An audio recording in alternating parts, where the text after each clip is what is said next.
interesting chapter. It's a new chapter. Now, so far what we had done was up to chapter 28, Canto 3, part 2 of the Srimad Bhagavatam, in which it was explained first who is this divine consciousness, who is this God. That was the first thing that was explained. The second thing that was explained is how a person is supposed to look at him, visualize him, how the divinity has to be brought in your mind's eye. Now the third thing which we learnt was, after bringing him in the mind's eye, we have to follow the path of devotion. Now before we get into this mind's eye, there are certain things that you need to tick. First is you need to sit in a comfortable position in a particular way. All those things I'm sure you know by now. Pranayama and all that. So I'm not going to go over it today, but we are going to do further than that. So after you have brought him in your mind's eye, the next step in that direction is something different. It is called performing devotional service. Now, devotional service has been described as many faceted. That means it is not just one and two types, there are many. We are going to learn about it. So first, before we begin the answers, you will find that Devahuti, who is the mother of Kapila Muni, has asked him these questions. So first we will go over the questions, because our questions are very, very important. And she is not only asking them on her own behalf, but she is asking them on your behalf as well. I hope you got it. So these are the questions which you also need answers for. So we are going to learn about them. We are doing Srimad Bhagavatam, Canto 3, Part 2, Chapter 29, explanation of the devotional service by Lord Kapila Muni. Devahuti inquired, "My dear Lord, you have already very scientifically described the symptoms of total material nature and the characteristics of the spirit according to the Sankhya system of philosophy. Now I shall request you to explain the path of devotional service, which is the ultimate end of all philosophical systems." Like I explained to you before, the entire Sankhya system was explained. Sankhya is more or less based on knowledge part. Like we need to know something. It is before you start to learn to drive, are you supposed to be familiar with the things around? So you should be familiar with the controls, the shift gear or whatever that is there in the car. You should know about it, correct? You should know what type of a car it is. Like that. In a similar manner, a system has to be followed. First is to gather knowledge. So even if you were, say, cooking something, don't you think you should have the knowledge first? So Sankhya system of philosophy is nothing but the knowledge system. It gives us an understanding that this is what we have to be going in, this direction. And whom are we talking about? It's like in cooking, you should know what you are finally going to end up with, isn't it? If you are going to make, say, parotas, or if you are going to make rotis, if you are going to make, any other type of chapatis and all, you should exactly know where you want to go. The system differs. Little difference is there. The ingredients also differ. So in a similar manner, what is he saying over here? You need to know the different types of methodologies while we are gathering the knowledge. And the end point is very, very important. Where are we going? What are we supposed to be doing? So we need to know what we have to get to. So in the Sankhya system of philosophy, this is what we learned. This is what Devahuti is telling the Lord. So Kapila Muni is sitting in front of her and she is explaining to him that this is what you explained to me just now.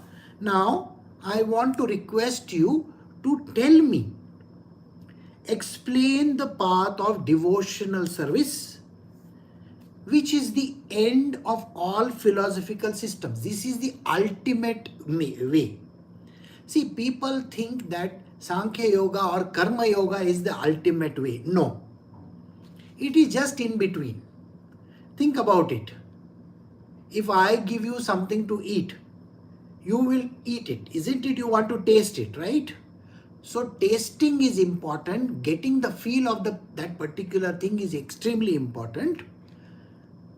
Or are you interested in knowing how it is made?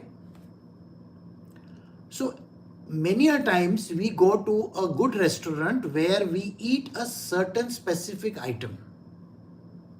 Like say for example, if I want to eat masala dosa in Bangalore city, I have to go to a specific restaurant which I know makes best masala dosa, right? So I will go to Vidyarthi Bhavan. Alright, so there is a restaurant called Vidyarthi Bhavan. I will go over there. If I want to eat Rava Idli, I will go to MTR. So there are systems and there are things which I love over there, or you will also love over there. So you go over there. Now, when you are eating that, you admire it, you appreciate it, and you go and relish it. Are you interested in knowing what is in it? How is that thing made? Are you interested in taking a tour of the kitchen? What ingredients have gone into it? We are going there once in a year. See, you go to a good restaurant once in a year, maybe twice in a year. That is all you do, isn't it? Suppose you have to go to Europe for a tour. Now you are going to go and see the Leaning Tower of Pisa or the Eiffel Tower. You are going there for the first time and maybe you see and you admire it. After that, are you interested in who made it, what happened, how it was made, what are the ingredients? You are least bothered about it. So end result, the last point of becoming one with God is called devotion. Devotion. It's called Bhakti Marg. So she says that is the ultimate aim of all philosophical systems. Whether you like it or not, you can perform all kinds of acrobats in yoga system. You can keep on saying nothing, that is neti, and this and that. Hundreds of things you can keep on saying. What is the point in all that if you have not tasted the goods? You want to experience God, isn't it? So you want to see Him or no? You want to see Him and you want to be in love with Him. So that is the way, which is only through devotional service. Devotional service is enjoying the thing. That's it. Right? So she says, I want to know devotional service. Devahuti continued, my dear Lord, please also describe in detail, both for me and people in general, the continual process of birth and death. And by hearing of such calamities, we may become detached from the activities of the material world. Now, Devahuti is very much interested in not only gaining knowledge for herself, but also for those who are listening just now. See, those who read the scriptures or those who listen to it, for you also it is an extremely important thing. So Devahuti is kind enough to ask her son, who is Lord Hari himself, to please explain this concept of birth and death. There is birth and then there is death. So the concept of birth and death is very important, isn't it? Now, today morning we had a small discussion where we were discussing about something happening in the war situation. Now, in a war situation, some people are kidnapped, some people are killed, something happens to someone, somebody are taken prisoners of war, and all kinds of things happen. Bombs are falling on cities and so many things are happening. The question was, the children are dying, the elderly are dying, things are not correct, that should not happen. Now here, I explained one thing very clearly. Are you seeing the age of the child? That means if the child is, say, 2 years old, 3 years old, 4 years old, 5 years old, or 10 years old, and you are worried about it, and you are saying that the child is dead, that is not the way how you have to see it. This child, is billions of years old or millions of years old. This is only the life he has taken. That means the body he has taken. So the discussion went on like this, and then I said, I want you to think about it. There was a war, say, 20 years ago or 10 years ago. Okay, there was a war. Let us say, assume that. And there was a very vicious soldiers or terrorists or whatever you want to call them. Now they went and killed thousands of people. Hundreds and thousands of people they killed, they raped, they plundered, and finally they were shot dead or they died. Okay. Now they might have done something wrong to these thousands of people. They are born immediately. Okay. They die and they are born. This is called rebirth. So when they are born, they are 4 years old, 5 years old, another war takes place, and this child dies by somebody's bullet wound.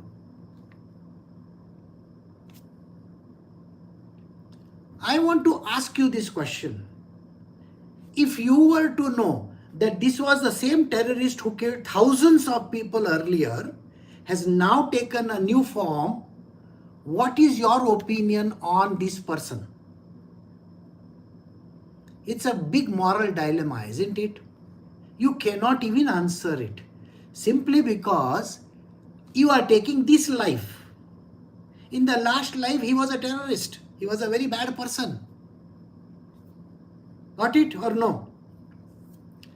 In same manner, suppose there is a person who was a pedophile. Hundreds of children he has done something wrong to. And now he died in the, let us say, he died in the jail. And immediately after that, next year, he is born again as a child. He is going to be born as a child, isn't it? Are you getting the point or no? If this person is born as a child, and now he has to undergo what he has done to others, how does that sound? So Devahuti is telling her son, can you please explain to the people, those who are listening, this concept of birth and death, so that this individual who is listening to it will never ever get attached to anything. Okay, one situation I will give you. Let us say you are a married person. You get married and you meet your mother-in-law or your father-in-law or your sister-in-law or whoever. Now, whoever that comes in your life treats you like hell, beats you, does all kinds of things. Are you upset about it? Are you feeling bad about it? Are you crying? Are you feeling miserable? 100%. Well, you may say, why is this happening to me? Isn't that the question that will arise in your mind? Now the answer to it is, in your last life, you were that mother-in-law's mother-in-law and she was the daughter-in-law. It's a reverse situation. And you have made that person's life miserable in the last life. In this world, there is always a payback system, isn't it? How does the payback system work? If you go to the market and if you buy goods worth $10, are you supposed to pay $10 to that person, yes or no? So you pay. It is equal and opposite, isn't it? You take the goods worth $10 and you give him money worth $10. Now let us say you cheat that person and you give him only $5. Do you owe that person $5? Have you equalized the equation? You have taken $10 worth of goods and you have given only half of that amount. What does that mean? You owe that person $5. Don't you think the law of this world is such that you have to someday pay that $5 back to him? Now come back to this life of yours. Many a times people come in your life, they take money from you, they run away. They will take money from you and they will run away. Some people will not even pay. And you might have lost lakhs of rupees. And you say, oh, that fellow is a cheat. He has taken away so much money. He has gone away. Maybe he's your own brother or your father or your mother or whoever it might be. The answer is this. You owe that much money from the last life to him or her. And that is why you have to equalize it. You have to balance. Newton's third law. Equal and opposite reaction. There is always a reaction which is equal and opposite. In one lifetime, the reaction can never be completed. You should understand this. In one lifetime, there can never be a completion of an action. Simple example I'll give you. Suppose one person murders another person. A murders B. Correct? Now A may not get caught. B is dead. What is equal and opposite? B has to be born again and A also has to be around for B to complete the action. Isn't it true? So you will find that the law of this universe works exactly like this. You may think, okay, this is all wrong. But I'm sorry, this is exactly how it works. And you have to be extremely careful how you behave in this life of yours.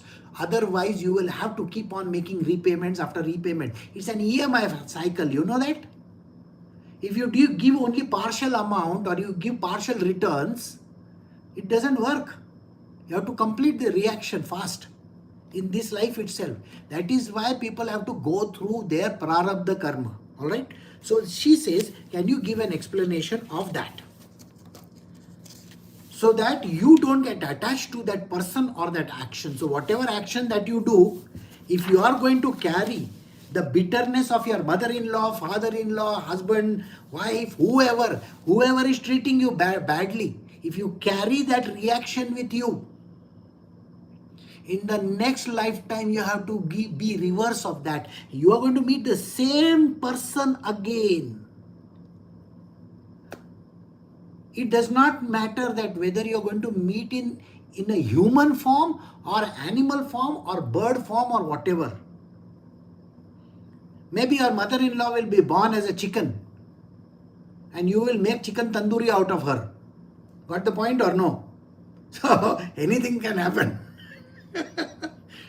Please describe eternal time, which is a representation of your form, and by whose influence people in general engage in the performance of pious activities. Why are we keeping on saying perform the devotional actions, perform pious activities? Why are we saying that? Do you want the pious activities to return to you or no? If you do good to the world, the good will come back to you. This is what it means, isn't it? If you give 100 rupees to someone, that 100 rupees has to come back to you, isn't it? If not in this life, at least in some other life, it has to come back. So we are only interested in the pious activities of our life. And please explain, how does this time work? So Devahuti has asked a very important question. How does karma work? Birth and death thing? How does the time factor work? And what actually happens if you are a good guy? These are the three things that she's asked. So verse 5 we are going to do now. My dear Lord, you are just like the sun, for you illuminate the darkness of conditional life of the living entities, because their eyes of knowledge are not open and they are sleeping eternally. in that darkness without your shelter, and therefore they are falsely engaged in actions and reactions of the material activities, and they appear to be very fatigued. It's a very, very important line. She is saying, I understand that you are the master of this universe. She's telling her son, you are Sri Hari yourself, and you illuminate everybody in their conditional life. That means we are supposed to get the knowledge of this. But the knowledge eyes are not open. Nobody is interested in the knowledge. See, when you are sitting in your class, in your studies, you are by-hearting something and you are listening to some kind of thing which is written on the board, or reading a book. Let us say you are reading a book on science. Okay, just because you want to pass, you are reading those things and you are by-hearting those laws and principles. Subjects which never mattered to you. You are doing algebra, geometry, this thing, that thing, God knows all kinds of things. And those who are the engineers, those who are the engineers in information technology, they are just, okay, we are just going to learn about C++, this one, that one. You are just doing it for, oh really? You are doing it for the heck of it so that you can get a degree. No. Here the answer is, you have to keep your eyes open. Whatever knowledge you are getting, you should apply it in your life. Are you getting the point? This, what is being taught to you, is called practical knowledge. Practice this knowledge in your life. So she says, because the eyes of knowledge are not open, they are sleeping eternally in that darkness without your shelter. Every person who is not there in the satsang,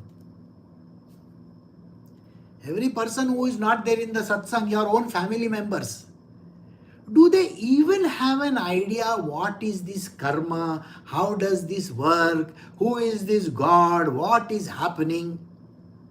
They have no clue about it. It is like you are sitting in an aircraft, the aircraft takes off and lands somewhere, that's it, finished. How does the system work? Nobody has any idea about it. See, today we are listening about the war that is happening. Okay? Are we listening about the war that is happening in the Middle East? Very good. In olden times, just last year or year before that, 2024, 2023 and all, suppose US wanted to go and do something in some country. They have to send troops over there first, find out the exact location by physically mapping that place. Oh, Mr. Saddam Hussein is over here. Osama bin Laden is over here. So they have to surround that place to get an exact pinpointed location of this person and then attack. This war which happened a few days ago, nobody went to that country. Nobody.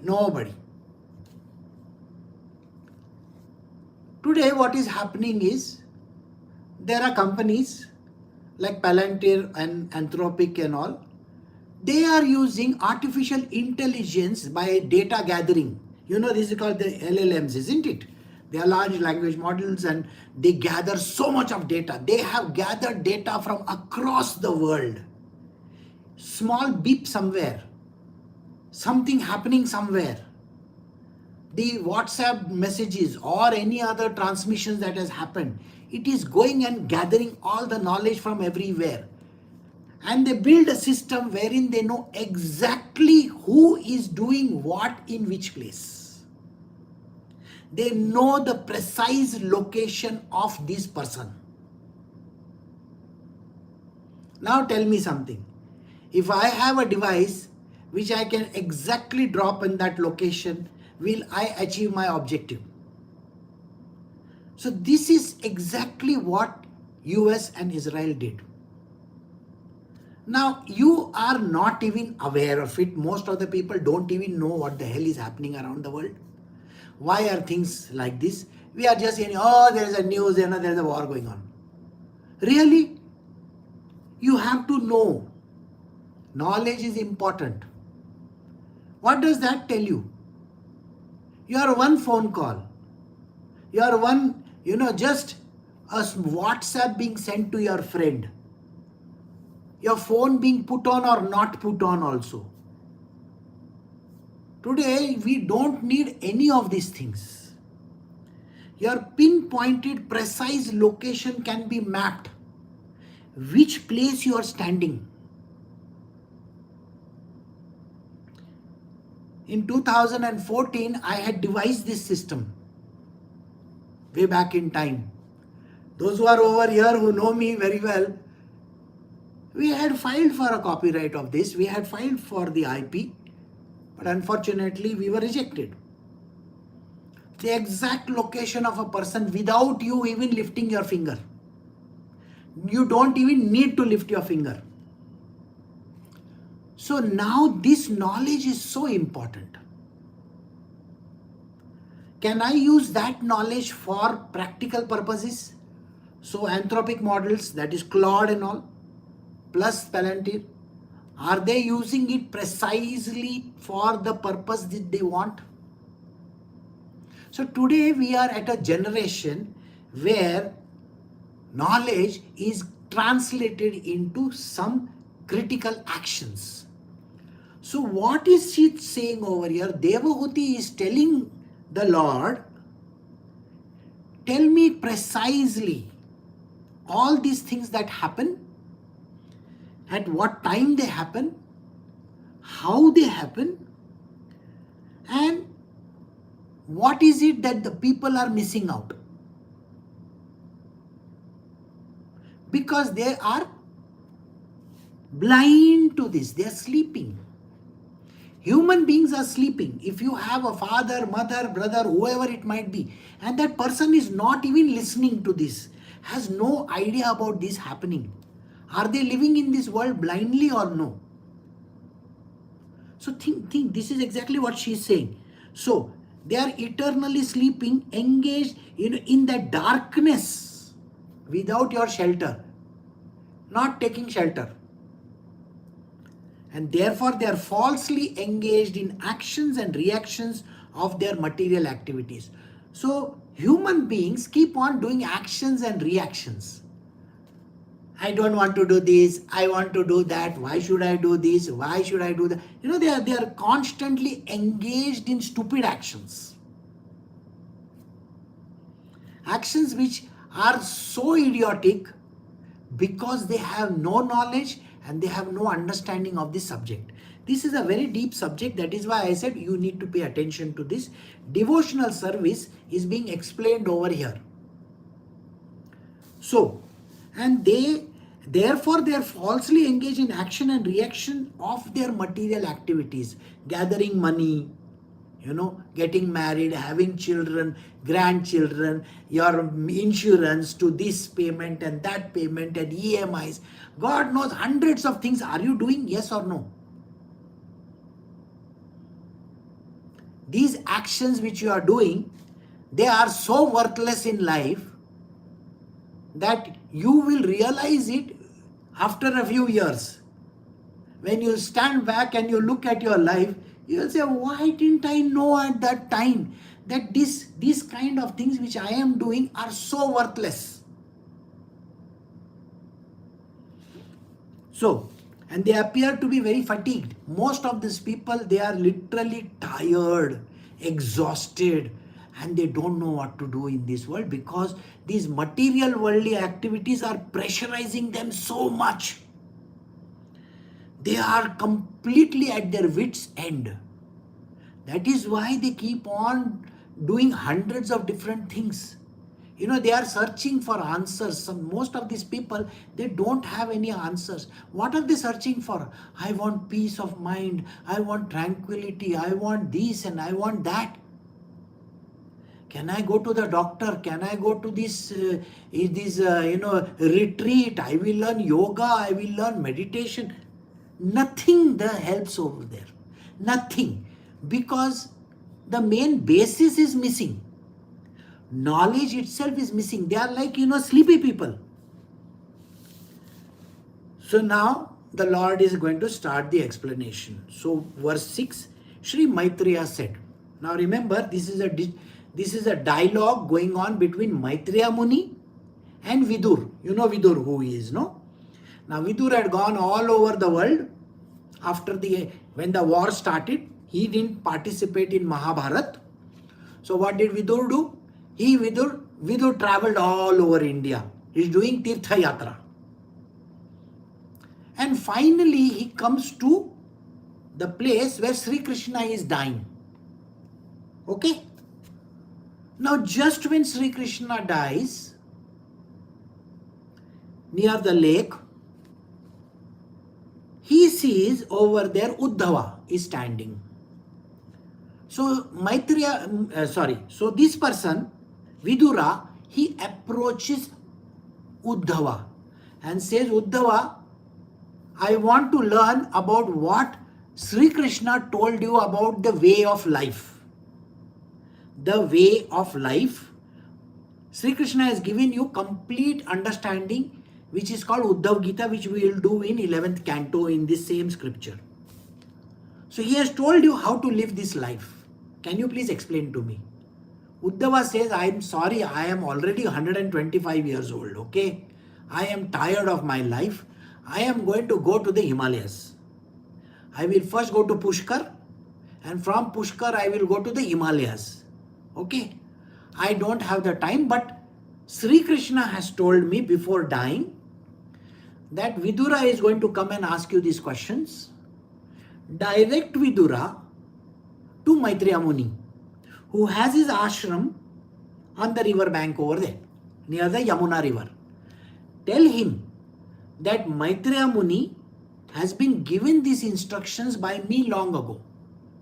So go and sit in front of Maitreya Muni and you will get your life's instructions called the way of life.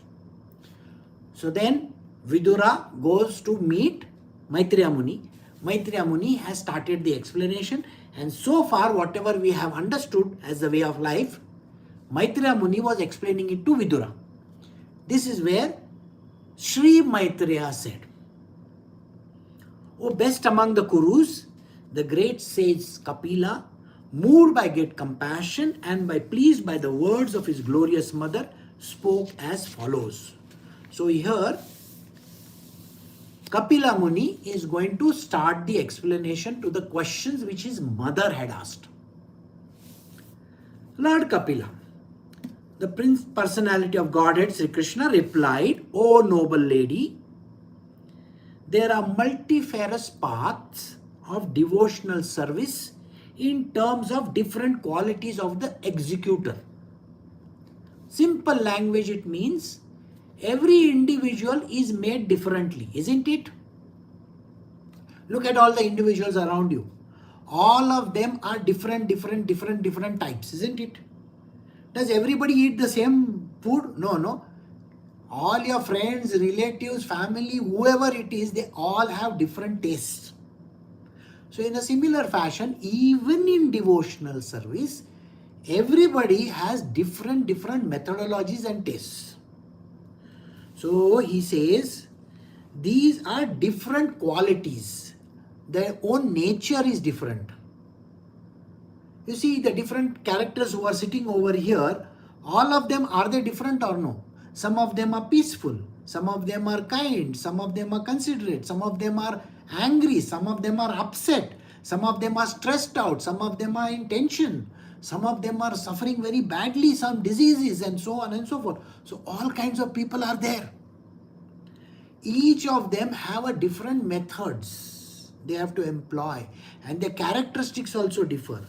Devotional service executed by a person who is envious, proud, violent and angry, and who is a separatist, is considered to be the mode of darkness.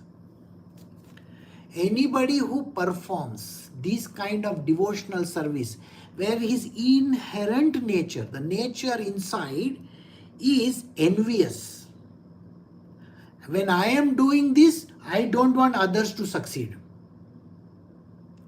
Have you seen? See, let us say you get tickets. No, nowadays these all these Babajis of India, they issue tickets. Okay.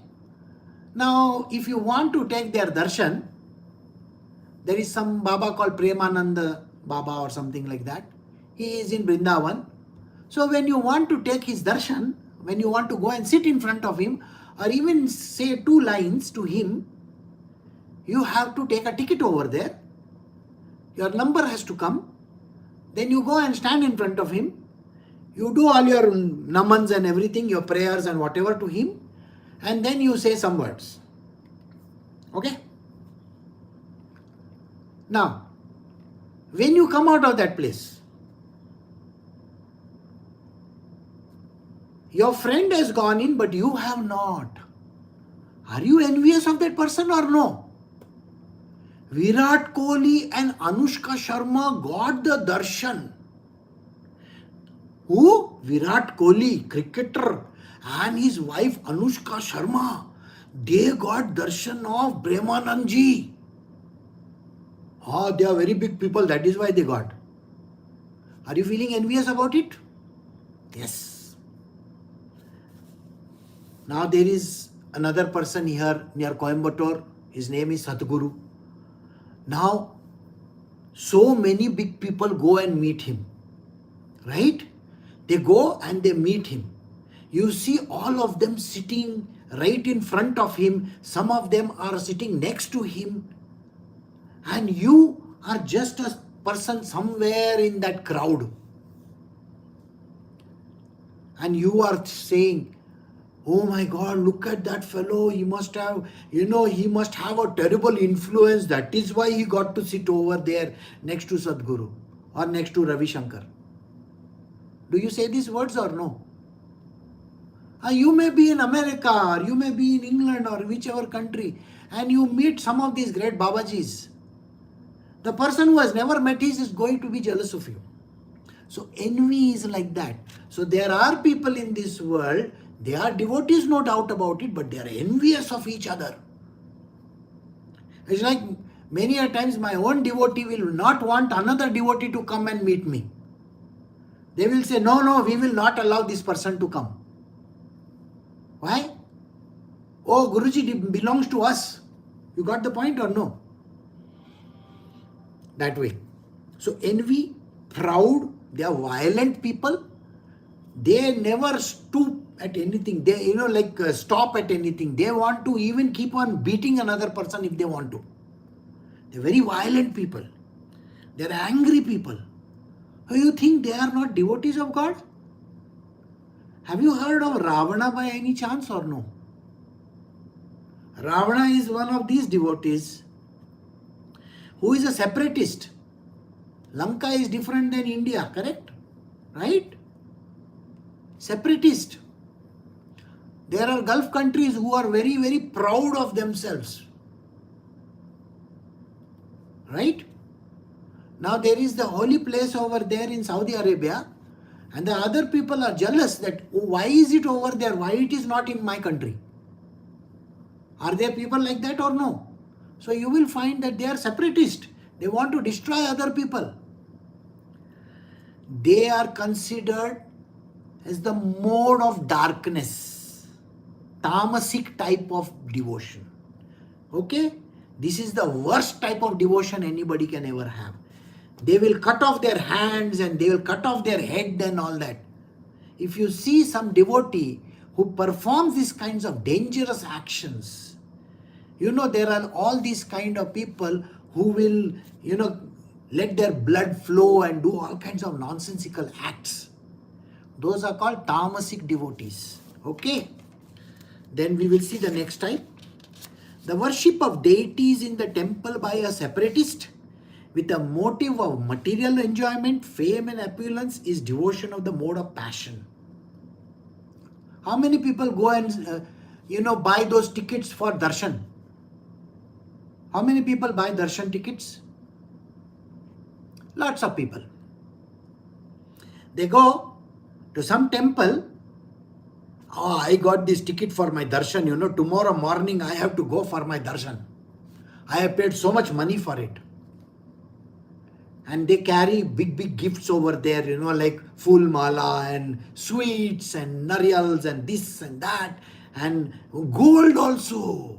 Money also. They want to donate to the temple. They want to donate to people over there. They want to put that hundi in that, so much of gold and jewelry and this and that. So there are the second type of people. They are also called separatists. They look down upon people who do not have the money. They look down on others who do not get darshan. They are very proud of themselves. I am the one who am getting the darshan. I got the Nijaswarupa darshan. What is Nijaswarupa darshan? What are you talking about? I saw the God naked, Really? And this is what people do. I got to meet the God. I did this, I did that. What God? Some temple God. And what do they go over there? They have gone in that temple by paying so much of money with bigger begging bowl. You know how big begging bowl it is? Very, very big begging bowl.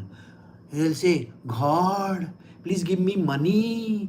God, please give me a job. God, please give me a wife. I want children. I want good health. I want my cancer to be cured. I want this disease to go away. They are beggars. So the beggars of the highest order, they give some bribe and they want to take back a lot of things. Have you not done this when you were in college and all that? You will go to that nearby temple and Hanumanji, I will give you prasad, I will do this. I want to come first in examination. I want to get admission over there. So this person is a selfish person.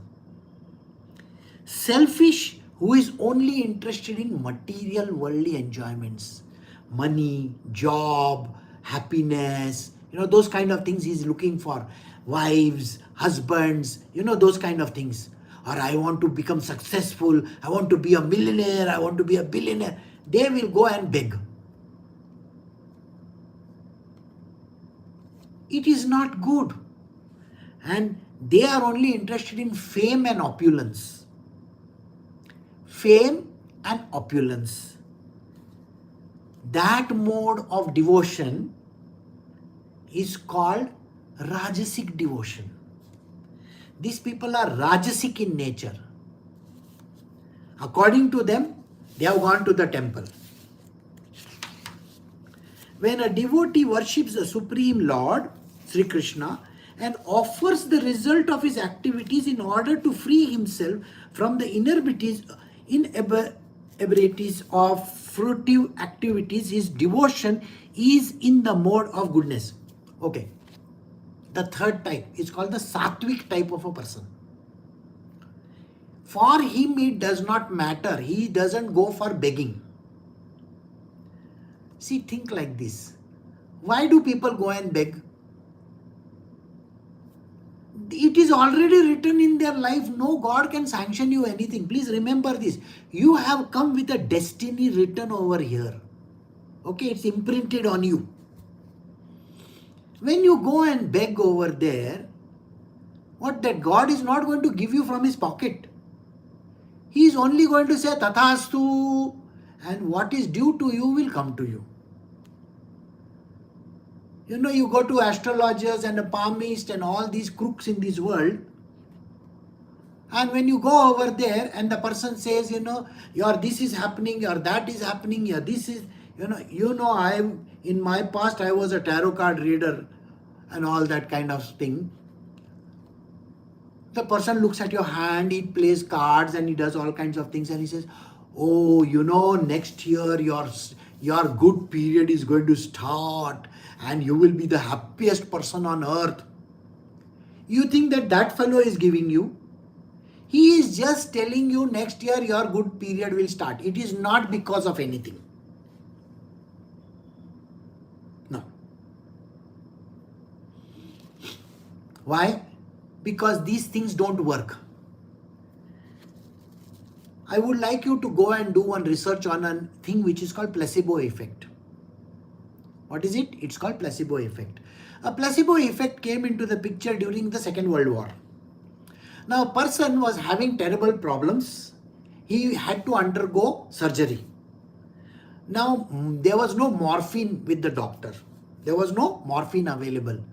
So he told that patient, you know what, morphine is over. I'm very sorry, but morphine is over.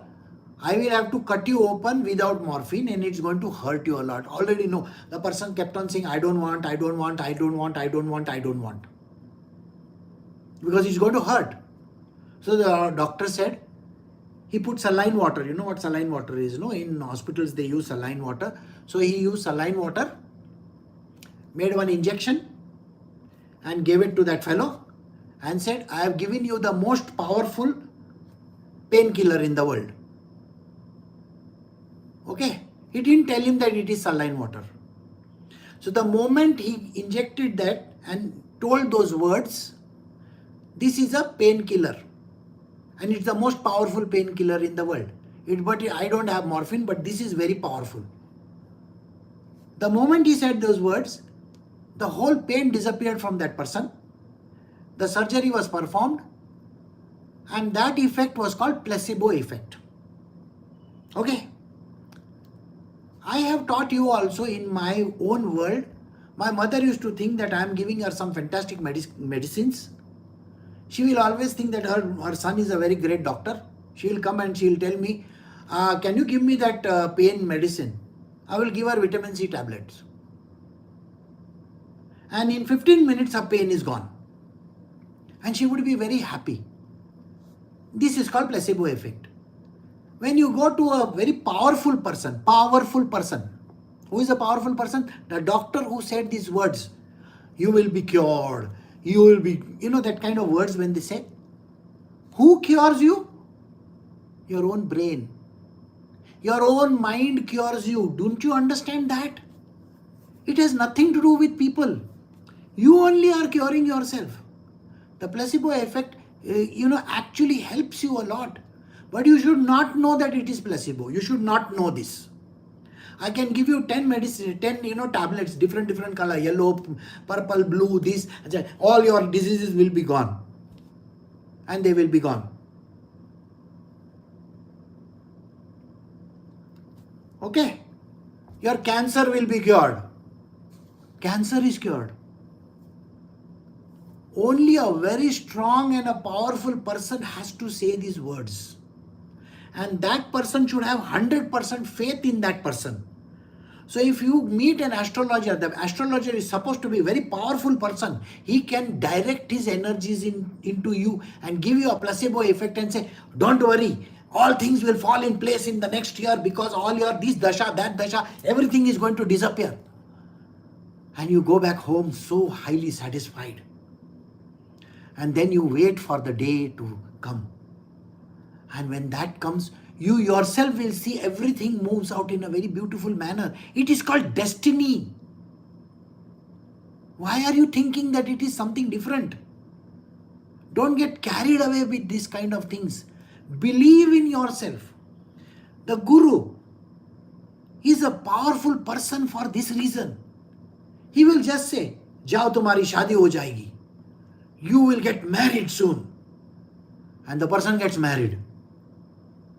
You know who did that? You yourself did that. It's called the power of suggestion. Very powerful. They say, no? Magic of the mind. So this is like that. So she says this. The third part is the sattvic kind of devotion. In the sattvic devotion, the person doesn't even care for any requirements of his. He doesn't say, I want this and I want that. He has only belief in the Lord. He says, Lord is my placebo fellow. Okay? He says, ठीक है, हो जाएगा. And everything happens, you know. When I just go and do like this to him, he does everything. When the devotee worships the Lord, Sri Krishna, and offers the result of his activities, the final result of his activities, what? I will be cured. I will be fine. I will not be sick. I will come first in school. I will come first in college. I will get admission in Harvard. All these things if he says. I believe in Krishna. Krishna is the ultimate. That is what he says. So this person, he is free from all these utter nonsenses that is being dished out in this world. Fruitive activities. All the fruitive activities, oh, I have to earn so much, I have to work so much so that I can do this and I can do that, you know, that kind of thing. I told you, in my own world, I never studied. I never ever opened my book for the final examination. Why? I knew the subject. Why do I have to bother my head about final examination? We used to get those inland letters, you know, and sorry, not inland letters, called envelopes. During my time, the school will send whether you have passed or failed or something like that. So that if the envelope is closed, I will take the envelope from that postman and I will give it to my mother and say, here, take it. And what happened? My mother will ask me, you don't want to know your result? I said, what I have to know my result? I am already first in everything. Yeah, people who heard this kind of words said, this fellow is an egotist par excellence. No, boss, you don't understand me. I know. So the thing is, there is no need. So this is the confidence that you have to have with the Lord. Krishna is there. Why do I need to bother? Okay? And this kind of devotion, where you are free from all these nonsenses of this world. Ye kya hoga, wo kya hoga, what is going to happen, what is going to happen, what is going to... Who gives a damn what is going to happen? What is in store for you will happen. Can you just focus on Krishna and just be devoted to him? He is the magic person, you know. He is your astrologer, he is your doctor, he is your palmist, he is everything of everything. Why don't you give all your power of attorney to him only? This kind of devotion is called the highest devotion.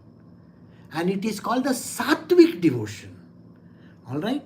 So all fruitive activities and all I will surrender to him. I am doing it for Krishna. I am not doing it for myself. If you are in a family and you keep on thinking, I earn money so that I can give it to my wife and children, my father, my mother. Sorry boss, you don't understand. Just like you are the child of Krishna, your wife is the child of Krishna. That son of yours or daughter of yours is the child of Krishna, not your child. Your father is the child of Krishna. Your mother is the child of Krishna. And you are just being there because that's the job you are supposed to do. That's it. You are helping Krishna's children. And don't take credit for it. Got it or no? It is just a help. You got to be there. You got to just do your duty. That's it. You don't owe it to anybody. No. You only owe it to Krishna. Why? Because I am doing everything for Krishna only. Krishna Vande Jagat Guru. He is the ultimate guru of this world. I don't have to bother my head about it. Alright? So when I do this, I don't do any fruitive activity. No gains to me. I don't have to bother my gains because my gains God only knows. He only will give me. Got it? And this is called the mode of goodness. Before I end, I will tell you one simple story. This kind of devotion, which is called the sattvic devotion, should not be thinking that I am doing my part and God is doing his part. No. So very simple story. Draupadi Haran, you know that the Draupadi Vastra Haran, where Draupadi is standing over there holding her garment.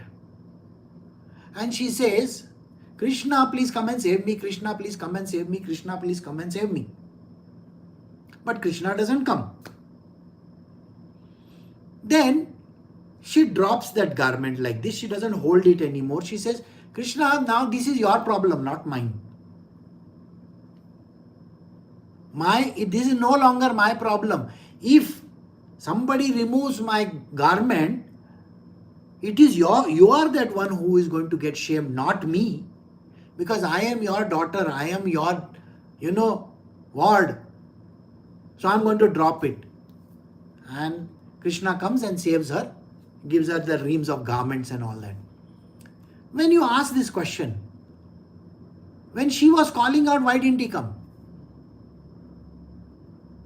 When she was holding the garment and calling out, so what God says, Sri Krishna says, oh, you're holding on to this and then you're calling me. You think this is the 50-50 partnership, is it? 50% I am supposed to give you the garment and 50% you are holding it like this. No, 100% is mine. I am the one who can give you everything. You cannot even be getting anything. It is not in your hands to do.